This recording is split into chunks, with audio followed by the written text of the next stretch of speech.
Hello, welcome to the Comic Book Commentary. I'm Bo Leidig, and this week we're going to be diving back into the very often super weird but never boring world of the Maxx with the Maxx number 4. So let's zoom in and take a closer look.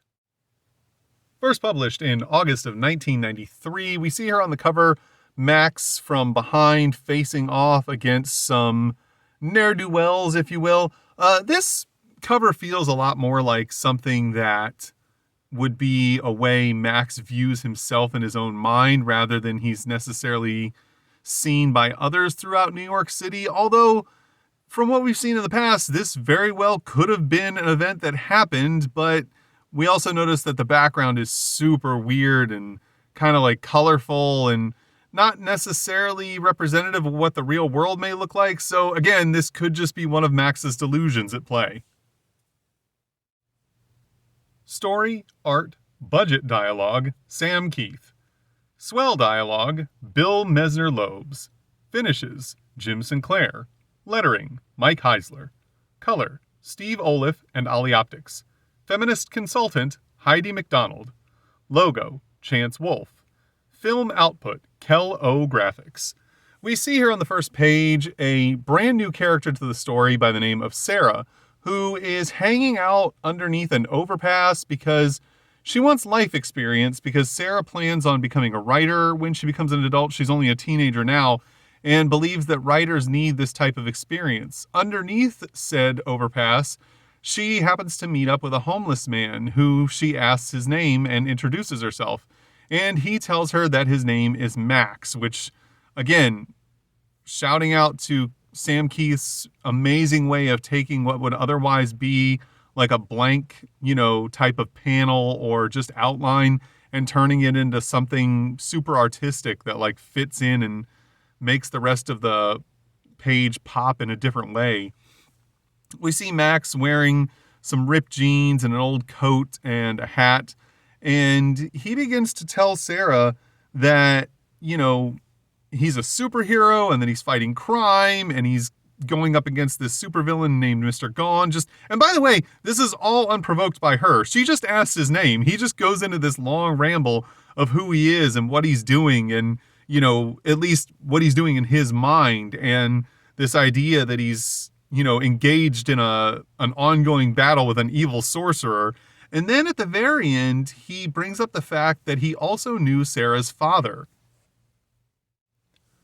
Sarah then starts to recall her father as we find out that he is no longer with us. We see a picture of him here with a gunshot wound to the forehead. She recalls that he seemed to have a look about him like he was in a barbershop quartet, and she remembers him as having a really big, goofy mustache, as we see here. But then she states that she's not sure if that was real or if it's just her mind creating that image because he died when she was too young to remember. However, we then find out that that wasn't the case at all. It turns out about 3 years ago, her father got very angry at his boss at work and then went back to his place of work with a rifle, killed everyone, and then killed himself. And it's interesting to to remember at this point that Sarah's in high school as she's existing within this issue of the Maxx, which means at the youngest, she would have been like 10 or so when this happened. Or no, not even, like 11, which means she would have been old enough to remember what he looked like and who he was. And this is kind of a really good illustration of the fact that she's having blank spots in her memory due to the trauma of living through this experience. And also, despite having all of that happen, she seems more upset about the fact that he killed himself, not really even concerning herself with the fact that he murdered several other people. We're not told the details of how many people it was, but it was more than one. She's upset that her father left her alone with no one else but her mom, who we meet here in this panel. Sarah's mom is living life as like a 60s hippie, but this, of course, takes place in the early 90s. And Sarah even states that her mom didn't act this way before her father died. So obviously her mother is dealing with her emotions in a really strange way. And is using this facade of the, 60s good vibes hippie as a coping method. She then comes to try and talk to Sarah, but Sarah, like a typical teenager, isn't really interested. And also, Sarah's, not dealing with her emotions very well after the loss of her father. And this sends her mother into a rage, and she even starts to yell at Sarah and state that, she won't have her ending up like her father. And Sarah doesn't respond. Her mother then realizes what she said and is very upset about it and begs Sarah to forgive her. Sarah says it's fine, but in a way that's her speech bubble is drawn and written in a way to make it look like she's really not fine with what her mom just said. And then her mom just suddenly, says, cool, now we can be like sisters. And this kind of shows that her mom is less interested in being a parent and more interested in being her friend, which is never a good scenario for a parent and is a very odd relationship for Sarah to try and deal with, while also not doing a great job of dealing with her own emotions based on the loss of her father.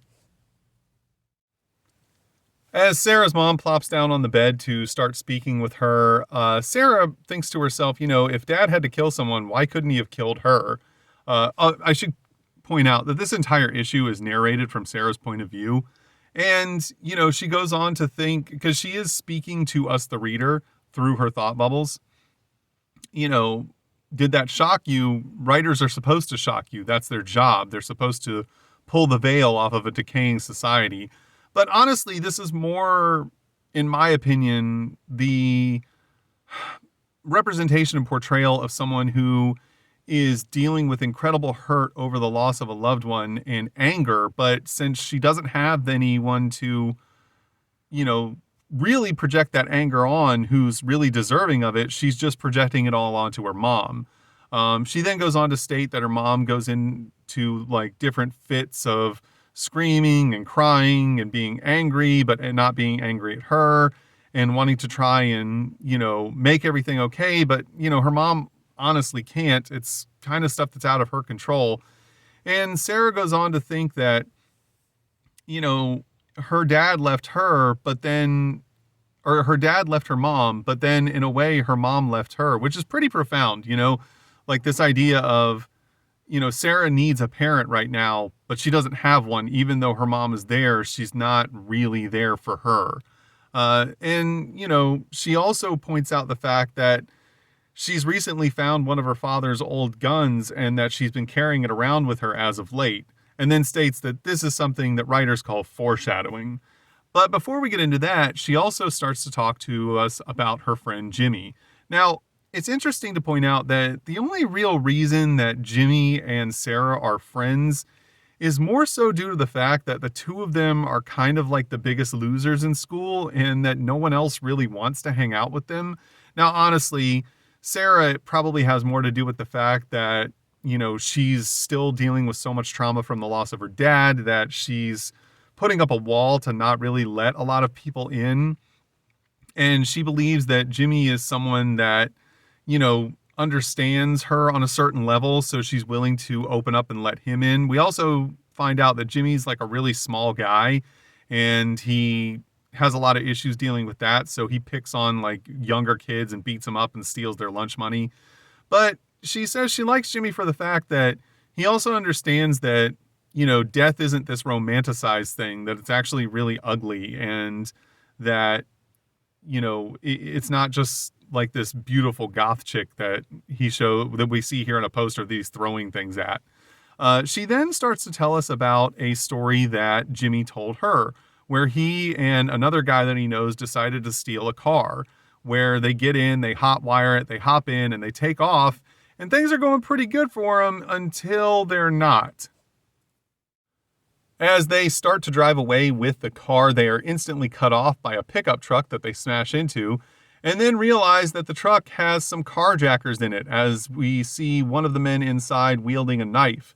The two friends realize that they're about to deal with some trouble that they were not counting on. As the men exit the truck, we notice that they're both dressed identically, which means that in the context of what we've seen before in this comic, that there almost certainly is. However, this is all being observed by a very familiar purple-clad superhero that seems to believe that it's his job to protect the two young men in the car. As Jimmy's buddy bails, Jimmy gets stuck on a spring inside of the car from ripping open the seat with the screwdriver that he used to hotwire the car. He's not able to get away when suddenly the man who's about to stab him is tapped on the back by a long, yellow, familiar claw.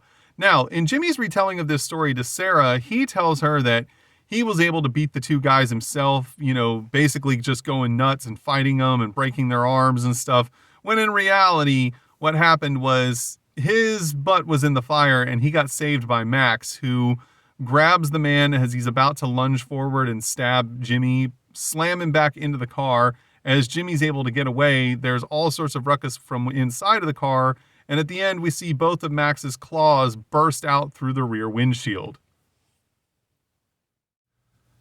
Sarah then goes to tell us about Julie, who, as it turns out, has been friends with her mother for a long time. Sarah believes they went to school together.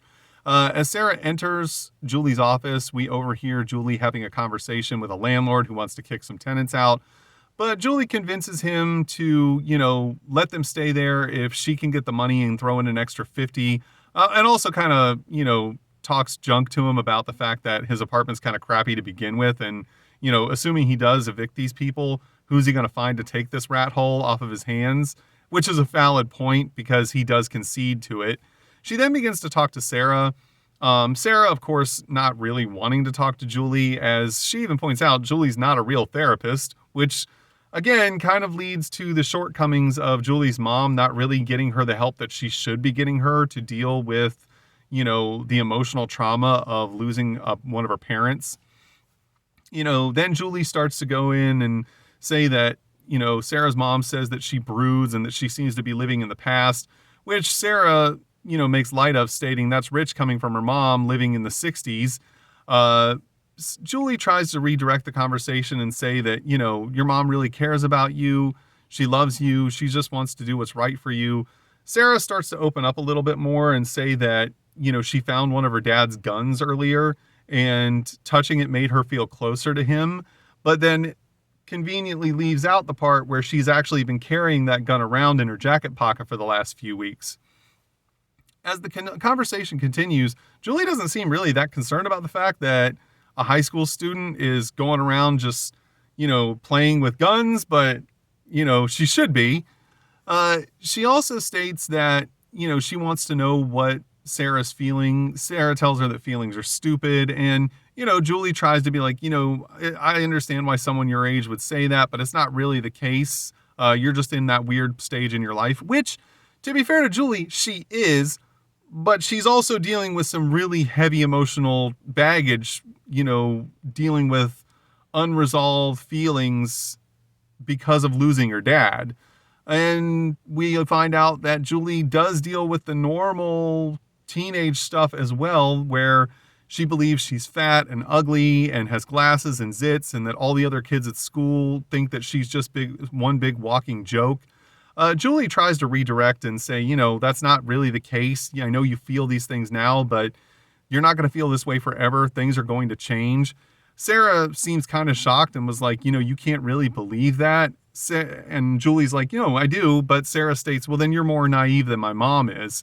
To which Julie screws up and says, well, now you sound like your father. And this angers Sarah. She tells Julie to shut up and not talk about her dad. And then Sarah kind of goes on the offensive, stating, she doesn't understand what Julie's doing, as, she wastes all this time trying to pretend to be a therapist and a social worker and using her own money to bail, good for nothings out of jail. And it seems that she can't handle a relationship with anyone that she's not in control of. And this angers Julie. She tells her that's enough. But, Sarah then goes on to say that she really doesn't understand what the whole deal is. She's like, Julie, you're not fat or ugly. You're an attractive woman. But of the two of them, she gets the feeling that Julie's the only one who's actually running from herself, which is very insightful on Sarah's part, as we see that Sarah starts to let on to the fact that she understands Julie a lot more than Julie realizes. As the therapy, quote-unquote therapy session starts to derail, Sarah's mom shows up to pick her up, and Sarah's mom and Julie get into an argument about feminism and different feminists and what their stances are. And Sarah finds this very odd as she says that they seem to have the exact same argument every time they're together. And if all they do is argue, how can they possibly be friends? But she then comes to the conclusion that both of them are obviously nuts. Later on, Sarah decides to attend the school dance with Jimmy. She says initially they were going because they just wanted to, laugh at the whole situation. They thought the dance was stupid and that, they knew the way that they looked and that they were outcasts, but they decided to just kind of, go there and laugh at everyone else's expense. However, at a certain point, the two of them started to become intimate with one another. As we see, they are huddled together. Sarah's pants are off, and they were apparently going to engage in some sexual relations. However, in reality, what it was a setup. Jimmy was playing a prank, as we see that Sarah is mortified when the lights turn on and there's a bunch of other kids from the school all laughing at her with her pants off. She says that, it didn't bother her. She's not dumb enough to get hurt anymore, but we know that this isn't the case, as she's depicted multiple times with tears running down her face. And, this is more or less her just trying to cope with the situation by saying that it doesn't bother her as a means of actually lying to herself. We then see her alone in the dance hall as Jimmy enters and looks around. Sarah states, they're all gone. It's safe to be seen with her. And Jimmy begins to apologize, saying, I'm really sorry, but I had to do this. I'm the shortest guy in school, and this was the only chance I was going to ever have to be cool and be accepted. Jimmy goes on to explain that, the only reason that they hung out together was because no one else liked them, but now everybody will like him. And he knows that it was stupid to give up Sarah for everyone else, but he just couldn't help it. Kind of going into the whole idea that, Jimmy was really broken as well. He really hated being an outcast and he wanted to be accepted by his peers, but he never knew how. And now he is doing it by betraying someone that trusted him, which really goes on to point out exactly how hurt Sarah is, because Jimmy was one of the only people she trusted and he betrayed that trust. As Jimmy goes on to state that, no one really got hurt, right? It was all just a laugh, or all just for laughs. We see Sarah gripping the gun in her pocket with her finger on the trigger, stating that, she can feel the warmth of it in her hand as she's really kind of seething with anger at this point. And, Jimmy's like, you understand, right? And she says she does, but you can tell she's still angry when Jimmy says, we can still hang out from time to time as long as nobody else sees. But then Sarah finally just says, I understand, Jimmy. And she then thinks to herself and tells us, the reader, that she, at that moment, realized that she wasn't angry anymore, because she knew that had all of those kids come to her instead of Jimmy and asked her to do the same thing to him that he did to her, she would have done it. And for the exact same reason that he did. She wants to be accepted by her peers the same way that Jimmy does, but she also just doesn't know how to do it, and she feels lost and broken. And, it's a really deep moment between two kids of, understanding that they really, really want to feel accepted and loved, but they don't know how to do it. And they're so desperate for it that they're willing to hurt people that they actually do care about to get it. This is a great story, man. I really like this issue of the Maxx, and, Sam Keith does a fantastic job of illustrating the complexity of human emotion, and especially the emotions that we're trying to navigate through formative years during high school. The next day, Sarah decides to go see a movie, probably as a means of trying to clear her head and not think about the humiliation she suffered the night before. And she apparently went to go see the movie Indecent Proposal, which she states she thought was very silly. As she exits the theater, she notices Maxx and Julie also exiting the theater, as the two of them argue over whether or not the movie was sexist. Sarah tries to avoid the two of them and keep her head down so that Julie doesn't notice her, but it's too late as Julie and Maxx approach her and ask what she's doing. Sarah states nothing as she starts to walk away, hoping to avoid any more interaction with the two. However, Julie and Maxx pull up beside her in Julie's car, and Julie asks if she wants to go to the aquarium with them and states, hey, they've got squid. Sarah just decides to go along with it and says sure as she hops in the car. And right as they're about to pull off, they are hit from behind by none other than more of the carjackers that we saw from earlier, as we see them getting out in their polka dotted underwear and their matching sunglasses. They run up to the side of the car and pull out a gun.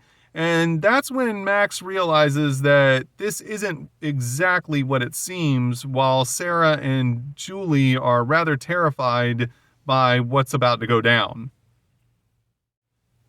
We then see that the two men are in fact Iz's in disguise, as Maxx realizes this because he can of course see Iz's in disguise, or at least he believes he can, and he knows that something's wrong here. Sarah's quite worried about what's about to happen and hopes that Maxx doesn't do anything stupid like grab the men's guns and then pull the two of them into the car and start fighting them, which is exactly what he does.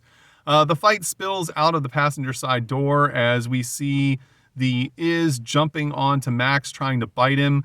Maxx, however, gets the upper hand and slices one of them open from belly button to the base of his chin. Again, Julie and Sarah can only see these men as men, not Iz's. And then we see that Maxx, smashes his spike or his claw right through one of their heads. And Sarah starts to realize that, the story that Jimmy told her sounded cool, but the reality of actual visceral violence is terrifying and nauseating, and she starts to feel sick by witnessing it. One of the other Iz's then tries to sneak up on Maxx and bounce off a wall at him. However, Maxx ducks underneath it, and the Iz slams through the window of the car and gets impaled on the glass. This knocks the sunglasses off of him, and we also see that he's then exposed as an Iz, confirming that Maxx actually does see Iz's through their disguise. However, Sarah's freaked out as she sees him die, and then he doesn't even look human anymore, and she completely loses it as she grabs the gun in her pocket and pulls it out, pointing it at Maxx and Julie, screaming, "Stop." Julie tries to calm her down and says that she needs to drop the gun, but Sarah says, no, nothing makes sense. And if nothing makes sense, then it's all got to stop. As we see her finger jiggling on the trigger, she thinks to herself, I'm just like you, Dad. I'm going to see you, Dad. And then says that, there's nobody in charge and adults run everything and nothing works and everything's completely out of control. And as she's about to pull the trigger, she decides to stop, and that, she then throws the gun on the ground as she has a realization that, suicide isn't the answer and that she needs to continue living. And that's the whole reason why the story doesn't work, because she just can't buy it. And that's when Julie explains to her, nobody buys it. This is the reality of our world. There is no one who's really in control over the whole thing. And everyone's just trying to wade through it and, work on themselves and work on their own lives. And Sarah's like, when is this going to change? And Julie says she doesn't know, but it's going to change for her. And that in the meantime, she'll just have to wait, which is a hard pill to swallow, especially when you're someone as young as Sarah, but it's the reality. And, it's something that I believe every person has to face in their life, that there's only so much control that you have over the world, and there's a lot of the world that you have no control over. And that's a hard pill to swallow for some people. And for someone as young as Sarah, who's still growing into an adult, it was almost enough to completely overwhelm her. Days or weeks later, we find out that Sarah's been trying to move on with her life, and she still goes to the overpass to talk to Maxx. And she states that, she thought she would feel better after deciding not to kill herself, but she feels just as empty as ever. Max tells her that, pain lasts, and that oftentimes he feels that this whole growing up business is just pain management and learning how to deal with it. Uh, Sarah kind of smirks at him and is like, "Hey, did you get that from a fortune cookie?" To which he replies, "Yeah, real funny." But then he tells her that, pain is real and that Julie runs from hers and that his follows him into his dreams and nightmares, and that Sarah's currently wading through hers. And she says, "Wow, what am I doing then? Like, am I waiting or waiting?" He says, "No, waiting." And he also says that nobody said it was easy, kid. She states then in her thought bubbles that, or in her narration, that she doesn't know if Max ever truly knew her father, but he knew her enough to tell her that he did, and that should count for something. And, then also states that sounds really awkward and she'll probably never be a writer as the story ends. And we move on to an advertisement for the Maxx ash cans. I have none of them and I want all of them. The Maxx ash cans are one of those things that I consider to be my great white whale in comic book collecting, which is silly because honestly, they're just issues 1, 2, and 3 in a smaller format that are monochrome in color. And I believe number 1 comes in like 5 or 6, maybe even 7 different colors that you can find it in.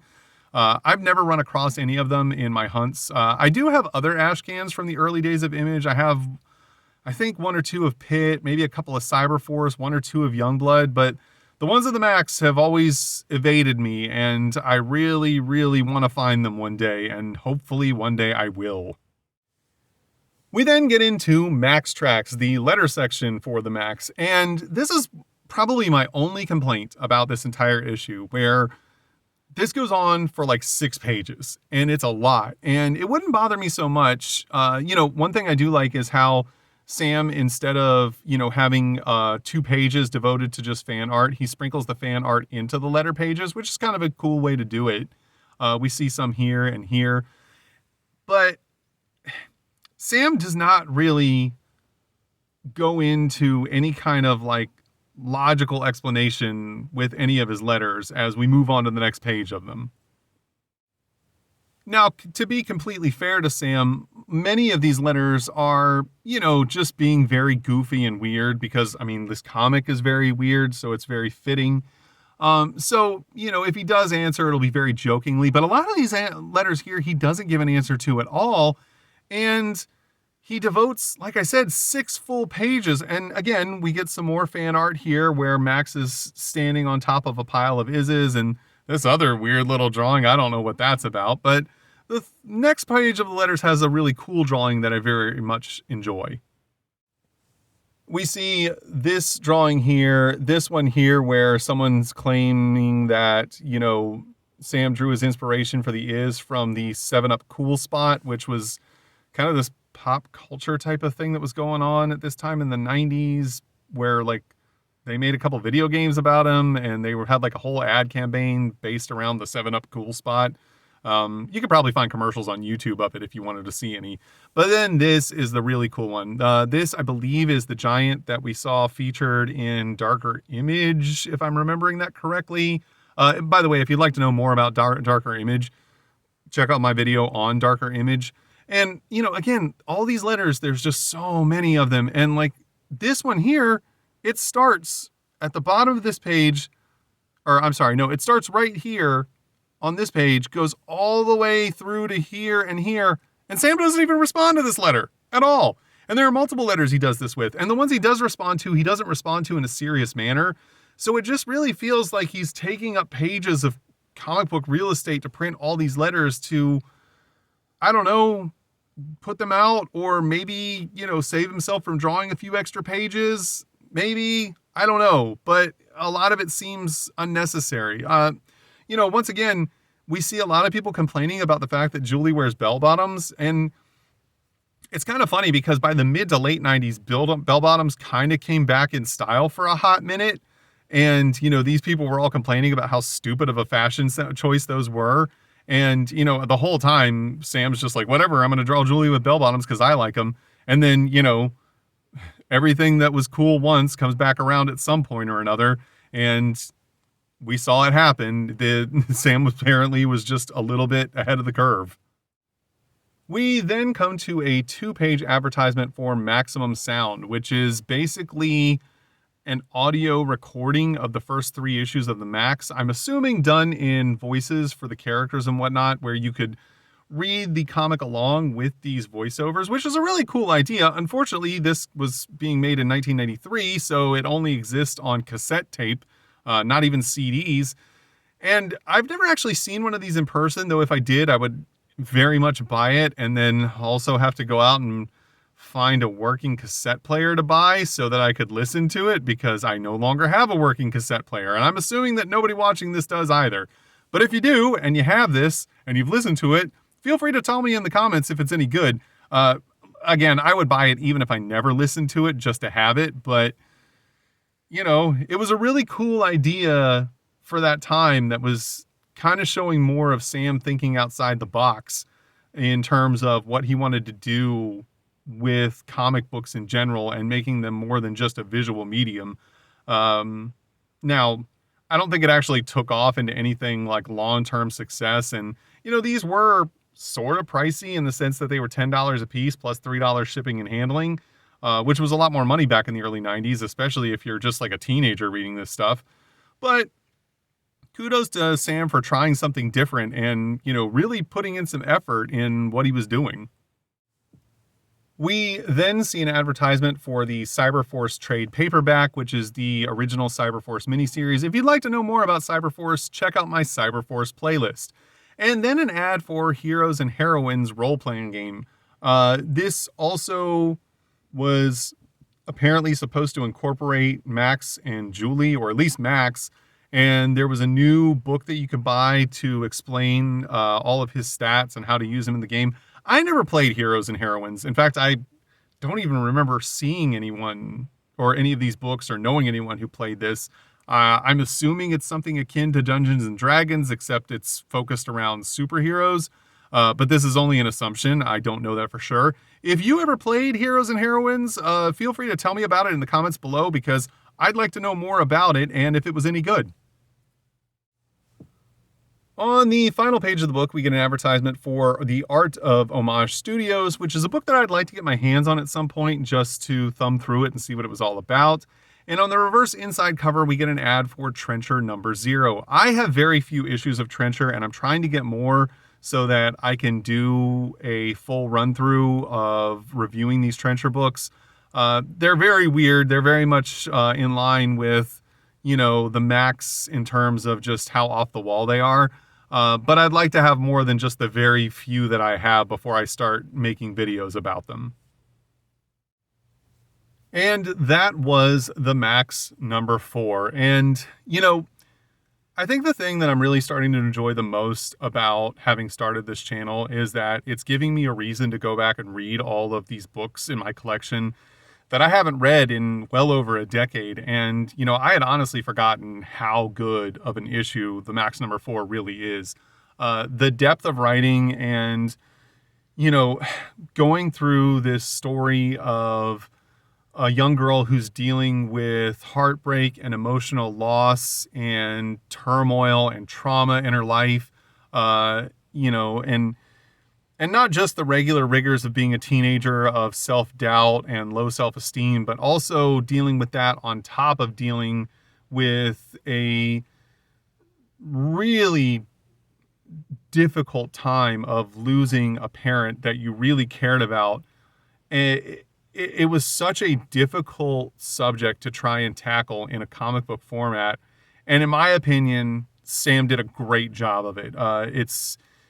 It's so good at really, you know, explaining the way that Sarah tries to shut everyone out around her and close off all of her emotions as a way of coping with a world that she doesn't understand, and a world that, you know, was in a lot of ways ripped out from underneath her when she experienced a loss that she wasn't expecting, and also then had to try and go back into her day-to-day life without understanding how to do it. And also showing that her mom wasn't able to deal with it either as an adult. You know, she wasn't expecting that loss to happen, and that, you know, she's coping with it in a equally unhealthy manner despite being a very different way. It's not good for her either. And the two of them, you know, are growing apart because of it, as Sarah's mom isn't able to be there for her. Sarah feels completely isolated and alone. There's so much going on in this book, and this is just like a standard length issue of a comic book, and Sam manages to cram all of this into one issue and just weave this really well written tale of, you know, someone who is just in a completely turmoil filled storm in their life. And I think he did a fantastic job of it, all being said and done. It's so good to read this and really understand the emotion of all these different characters. And from what we saw with Sarah, understanding that, you know, Julie is putting on an act and Sarah's seeing right through it. That was really cool for Sam to throw that in there. But then again, these are all just my opinions. You may have hated this issue and felt like, you know, it didn't fit in with what you would traditionally feel would be a superhero-based comic. And maybe you're right, or maybe that's what Sam was going for the whole time. But at any rate, it's fine because everybody's entitled to their own opinions. If you enjoyed today's video, please feel free to like, comment, and subscribe. And thanks for stopping by. Have a great day.